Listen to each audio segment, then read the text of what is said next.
राष्ट्रीय रस्ता सुरक्षितता महिना जानेवारी 2025.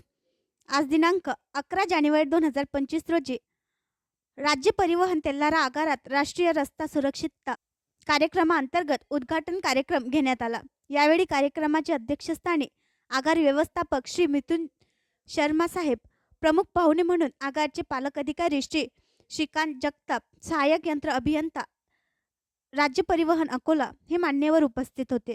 मान्यवरांनी फीत कापून कार्यक्रमाचे उद्घाटन केले. यावेळी आगारातील 25 वर्ष विना अपघात सेवा बजावलेले चालक श्री गजानन चव्हाण व श्री विठ्ठल बोरसे यांचा सत्कार करण्यात आला.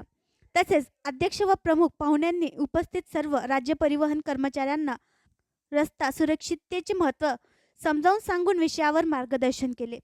कार्यक्रमाचे सूत्रसंचालन श्री राखोंडे यांनी केले. आणखी नवीन व्हिडिओ पाहण्यासाठी आमच्या देशमुख एक्सप्रेस न्यूज चॅनलला सबस्क्राईब करा, लाईक करा आणि शेअर करा.